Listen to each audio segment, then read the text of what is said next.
यो त हामीले समर्थन दिन गएको थियौँ किन हामीलाई लागेको थियो कि अब देशलाई निकास चाहियो तर हामी सबैलाई भयङ्कर धोका भयो तपाईँ जुन यो सञ्जालले यो युट्युबहरूले टिभीवालाहरू मिडियाले जे गर्नुभयो तपाईँहरूकै यसमा धेरै ठुलो हात छ नेपाललाई आज कमसेकम देखाइदिने जनतालाई चाहिँ हामी कुन अवस्थामा छौँ भनेर र के गर्नुपर्छ भनेर तपाईँहरूले गरेको थियो तपाईँहरूमाथि धोका भयो हामी जस्तो मान्छेमाथि धोका भयो राष्ट्रमा धोका कहाँबाट धोका भयो त्यो बताऊ म धोका कुरा गर्छु भाइ तपाईँहरूलाई नम्बर 1 राष्ट्रपतिले त्यो दिन भागिसकेका राष्ट्रपति भागिसकेका थिए बाध्य भएर उनले राति त्यहाँ नि शपथ ग्रहण गराउन गए त्यो पनि आर्मीको आडमा शपथ ग्रहण गराए त कस्तो चलाकी कस्तो धोकासँग गरे भनेदेखि यत्रो जेनजीको त्यो आन्दोलन टाइममा त देश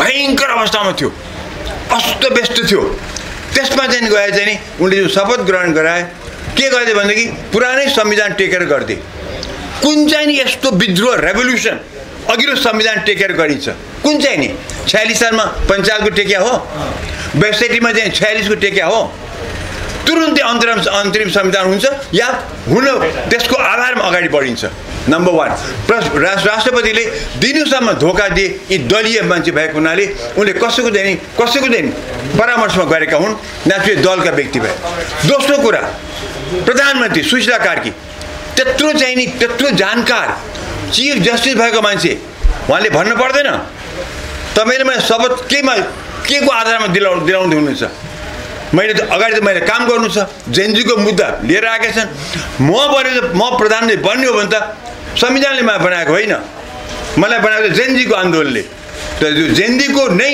तेरो मेरो लोयल्टी हुनुपर्छ वफादारी त हुन्छ उनको मुद्दा मैले गर्नुपर्छ मलाई कुन आधारमा तपाईँ कस्तो किसिम शपथ खुवाउनुहुन्छ भन्नुपर्छ पर्दैन थियो खुसुक सुशीला कार्की पनि त्यस्तो जानकार त्यस्तो चाहिँ नि जानेको कानुन र ल उहाँले जाने खुसुको चाहिँ अघिल्लै संविधानको आधारमा उहाँले शपथ खाइदिनु हो क्या हो यो उहाँ कहिले आज सायद त्यो संविधान नै भएको भए जेन्युनली उहाँले कहिले प्रधानमन्त्री पाउनुहुन्थ्यो चान्सै थिएन उहाँ कुनै दलको नेता पनि होइन पाउनुहुन्थेन त लिदिनु भयो उहाँले कुनै पनि ग्यारेन्टी नदिकन उहाँले प्रधानमन्त्री दिनुभयो अब दोस्रो धोका त्यहाँ प्रधानमन्त्री सुशीला कार्की भयङ्कर धोका दिइन् नम्बर 3 जेनजीको केही समूह त्यहाँ गएर खुट्टैमा ढोक्दै सुशीला कार्कीको र त्यत्रो शपथ ग्रहण खाँदाखेरि एक शब्द यिनीहरूले बोल्ने चाहिँ हाम्रो मुद्दाको सम्बोधन हुनुपर्छ तपाईँ प्रधानमन्त्री हुनुभएको छ हाम्रो मुद्दाको संविधान सम्बोधन तपाईँले गर्ने कि नगर्ने त्यो नगर्ने भनेदेखि हामी एक्सेप्ट गर्दैनौँ नै खुट्टामा रोकेर ढोक्दै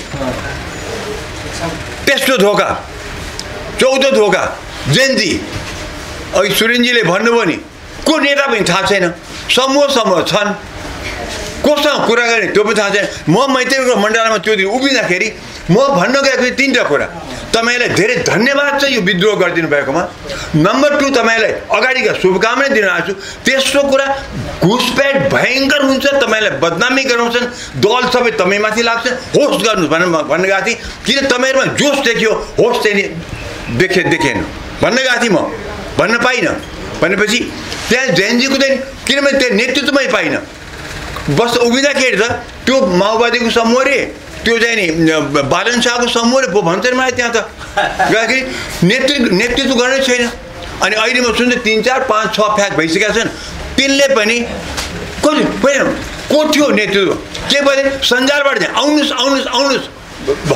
हामी विरोध गर्छ मन्दिरमा भन्दै 17000 मान्छे माने उनीहरु विचार गराएकै 17000 आउँछ भनेर यहाँ त 60-70,000 पुग्दै कन्ट्रोल गर्न सकेनन् सो त्यहाँ पनि हामीले धोका भयो हेर्नु यति ठुलो विद्रोह गर्दाखेरि कति प्लान गर्नुपर्छ कति तालिम दिनुपर्छ घुसपेट हुन्छ भनेर त्यहाँ भिजिलेन्टहरू राख्नुपर्छ आफ्नो बचाउ गर्नको लागि के युवाहरुको म त्यहाँ बस्दा बजे स्कुले विद्यार्थीहरू बिचारहरू युनिफर्ममा छन् कलेजका किताब च्यापेका छन् त्यस्ता व्यक्तिहरू त्यहाँ आएका थिए उनले त प्रिपेयर गरेर होइन हाँस्दै खेल्दै ठट्टा गर्दै आएका थिए अब त्यो समूहमा घुसपेट यसरी भएको कि दलीय पनि घुसपेट भएको छ, डाका चोर फटा लुच्चा सबै भएको छ। र नत्र भने त्यति छिटो आन्दोलनमा यति आगलागी कहीँ हुन्छ पहिलोबार प्रिपेयर नभइकन अलिकति हो यो समूहमा पसेर हामीले जे पनि गर्न सक्छ भनेर, नत्र भने कसको हातमा त्यो आगो लाउने कुरा हुन्छ? हुँदैन। त्यो त मोलोटोभ ककटेल हो। त्यो मोलोटोभ ककटेल भन्छ त्यसलाई। त्यो रक्सीको बोतलमा चाहिँ त्यो आगो हाले हुन्छ। त्यो कसले ल्याउँछ? ल्याउँदैन नि। कसरी आयो त्यो सबै? भन्दाखेरि धोका भयो हामीलाई। जेनजीको आन्दोलनले पनि धोका दियो र अहिले गएर सबै हेऱ्यो भने त हात्ती आयो फुस्सा। उनको चाहिँ नि त्यो 7 बुँदेमा कतै पनि छैन कि चुनावमा जाने त कतै पनि छैन।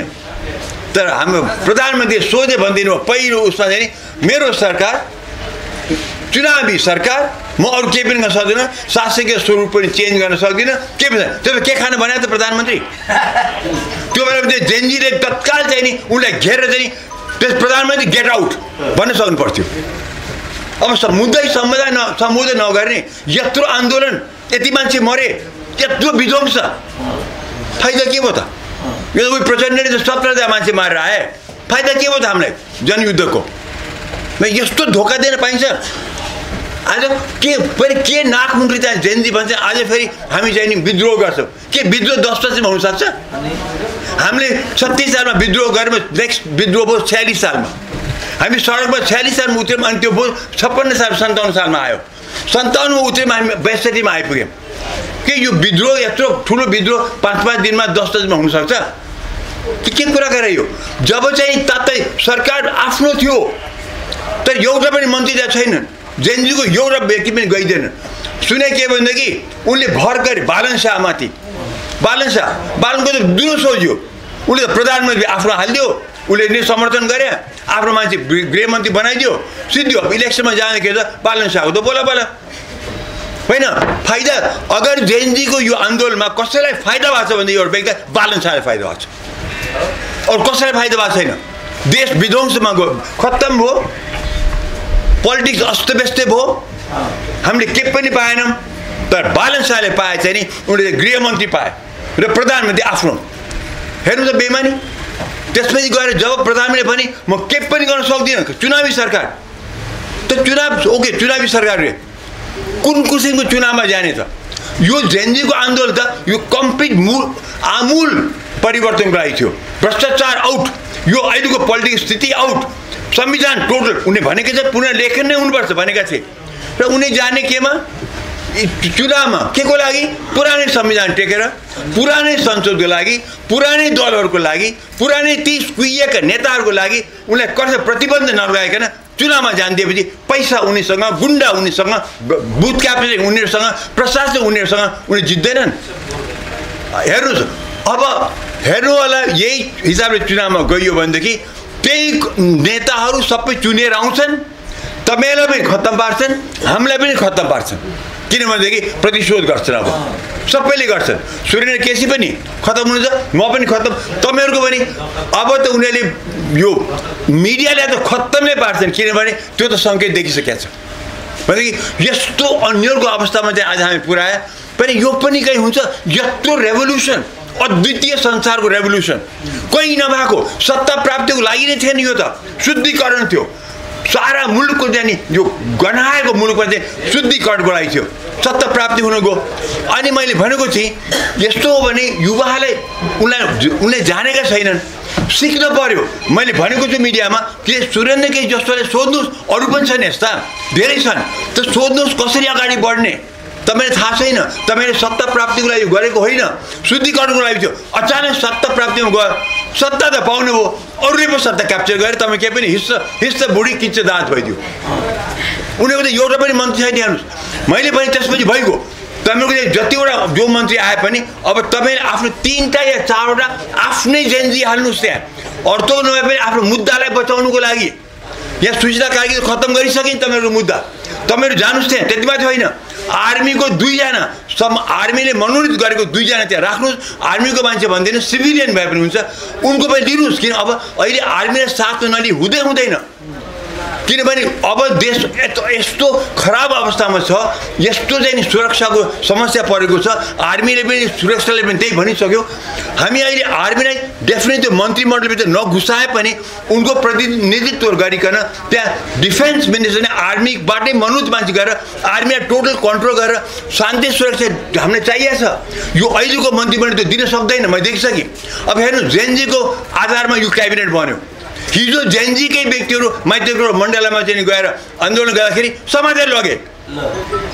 यही सरकार, उनले बनाएको सरकार उनले बनाएको सरकार भनेको थियो, 45 जनाले समातेर लगे। यो कहाँको न्याय हो? यो पनि कहीँ न्याय हुन्छ? अब कसरी खत्तम पारे यो अहिले जेएनजीको आन्दोलन? अब अगाडि के गर्ने भने म आउँछु। अगाडिमा के गर्ने भनेदेखि अरू हामी चुनावमा कुनै हाल जाने होइन। यही संसदीय व्यवस्था, यही संसदको लागि, त्यही पार्टीहरूको लागि, त्यही कुहिएका नेताहरूको लागि जाने हो भनेदेखि यो चुनाव कुनै हालमा हुन सक्दैन। तर एउटै हो चाहिँ हामीले 60 वर्ष 70 वर्ष यो संसदीय व्यवस्था ट्राई गऱ्यौँ। यो संसदीय व्यवस्था नै करप्सनको डेन।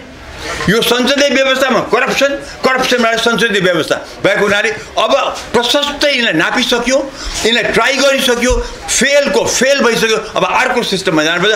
कार्यकारी प्रधानमन्त्री जानै पर्छ।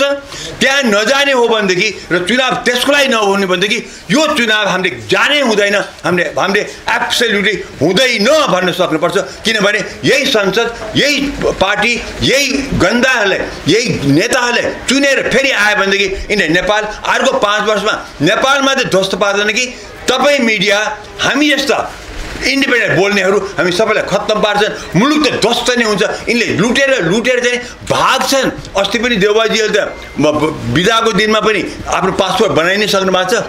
यिनी को कहाँ भाग्छमा थाहा छैन। तर हेर्नु होला, यो आगो जुन जेएनजीले दियो नि, त्यो आक्रोश युवाहरूको च्यापचुप त पारे। अहिले कत्रो षड्यन्त्रबाट च्यापचुप त पारे, दलका र राष्ट्रपति र प्रधानमन्त्री मिलेर च्यापचुप पारे। तर खरानी मन्त्रीको आगो यो भयङ्कर लाग्छ। अब नेक्स्ट जुन विद्रोह हुन्छ, आउँछ विदाउट फेल आउँछ। कति छिटो आउँछ भन्न सक्दिनँ, कति स्ट्रेङ्थ बाँकी छ, कति शक्ति यिनमा बाँकी छ मलाई थाहा छैन। त्यो भयो भनेदेखि नेक्स्ट विस्फोटमा चाहिँ नि कोही पनि रहँदैन नेताहरू। बताइदिन्छु, शेख हसिनाको जस्तै अवस्था हुनेवाला छ।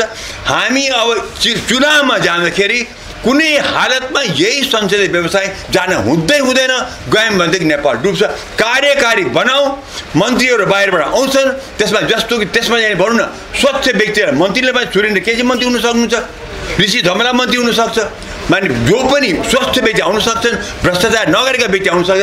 त्यस्तो प्रधानमन्त्री त्यो चुन्न पाउँछ। सानो संसद बनाउने, हामी अगाडि बढ्ने ट्राई चाहिँ नै गर्न पर्यो। त्यस्तो गर्दाखेरि फेरि के हुन्छ मलाई के थाहा के हुन्छ? ट्राई गर्ने पो त, ट्राई गर्ने हो। त्यसले अब तपाईँ मिडियाले पनि होस् गर्नुहोस्। तपाईँहरूले सबभन्दा पहिला टार्गेट तपाईँहरू यसपालि हुनुहुन्छ। यिनीहरूले यो इलेक्सन गएर जिते भनेदेखि सबभन्दा पहिला टार्गेट मिडिया नै हुन्छ। ओलीले भनिसकेको छ कि जाने 4-5 जनाको जागिर जानेमा के पनि हुँदैन। 4-5 जना जागिर हो। लक्षौँको जाने युट्युबबाट चाहिँ जाने सञ्जाल छन्। लक्षौँका चाहिँ युवाहरू विदेश नगइकन यहाँ बसेर आफ्नो पैसा खर्च गरे चाहिँ यो क्यामेरा चलाएर चाहिँ बसेर उनीहरू गरेका छन्। ती सबै पलायन हुनुपर्छ, उपाय छैन। तपाईँले अब क्याम्पेन गर्नुहोस् कि इलेक्सन जाने हो भनेदेखि चाहिँ हाम्रो कार्यकारी हो, यो संसदीय व्यवस्था कुनै हालतमा हुँदैन। पहिलो स्टेप त्यो हो। अगाडि त्यसपछि के हुन्छ विचार गर्नु। Thank you.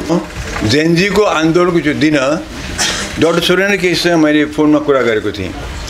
मैले भने सुरेन्द्रजी यस्तो आन्दोलन हुँदैछ, तपाईँले पनि त्यही मुद्दा उठाउनु भएको छ, मैले पनि बार त्यही उठाएको छु, मुलुकलाई कसरी अगाडि बढाउने भनेर। एउटा विद्रोह एउटा समूहले गर्न गएको छ, त्यो एकदम राम्रो हो, हामीले समर्थन दिनुपर्छ भनेर उहाँले भन्नु भएको छ। र म त त्यहाँ जान्छु भने मैले माइतीको मण्डलामा उहाँले भन्नु मलाई, डाक्टर साहब हामीले त निषेध गरिएको छ, त्यो सुन्छु म, हामीले त नआउनु नै भनेको छ, कसरी जाने, अरू कोही साथीहरू पनि नजाने भनेका छन् भन्नुभयो। मैले सुरेन्द्रजी म त जान्छु, तपाईँ पनि आउनुहोस्। उसले साथ हामीले दिन पर्यो र हामीले उनीहरूले चाहिँ नि समर्थन जनाउनै पर्छ। हामीलाई नबोलाउलान्, तर यो त मुलुकको कुरा हो भनेदेखि उहाँले भन्नु डाक्टर साहब म आएँ भनेर भन्नुभयो।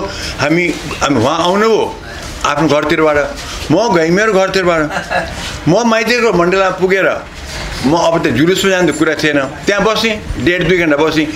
सुरेन्द्रजी पनि आउनु भएछ, सुरेनजी पनि आउनुभएछ तर बाटोमा चाहिँ नि उहाँलाई चाहिँ त्यो भिड थिचल्न सक्नु भएन छ रिजल्ट के भयो भनेदेखि हामी दुईटाको भेट चाहिँ नि भएन तर हामी दुईटाको उद्देश्य एउटै थियो जेएनजीको आन्दोलनलाई समर्थन चाहिँ दिनुपर्छ यो हामी चाहिँ नि अब बुढाहरू नआउने भन्दैमा या युवाहरूले गएर के हुन्छ भने होइन कि एउटा समूह अचानक निस्किदियो हामीले सोच्दै नसोचेको बेलामा निस्किदियो हामीले भन्दै थियौँ कि विद्रोह चाहियो केही त गर्नु पर्यो यी पोलिटिकल नेताहरूले त हामीलाई खत्तम पारे बैसठी यता त हामी खत्तम नै भयौँ देश खोक्रो भयो म्यान पावर पलायन भइसक्यो ऋण टाउकोमा डुबे थोपरिसकेको छ बाँकी के कल कारखाना चल्दैनन् खेतमा किसानले मल पाउँदैनन् स्टुडेन्टहरूले पढ्न पाएका छैनन् स्तरीय शिक्षा छैन केही त गर्नु पर्ने भन्दाखेरि अचानक जेएनजी भन्ने एउटा समूह निस्केर भ्याङ्ग चाहिँ नि ज्वालामुखी फुरिआएको निस्क्यो कसैले पनि अनुमान गरेका थिएनन्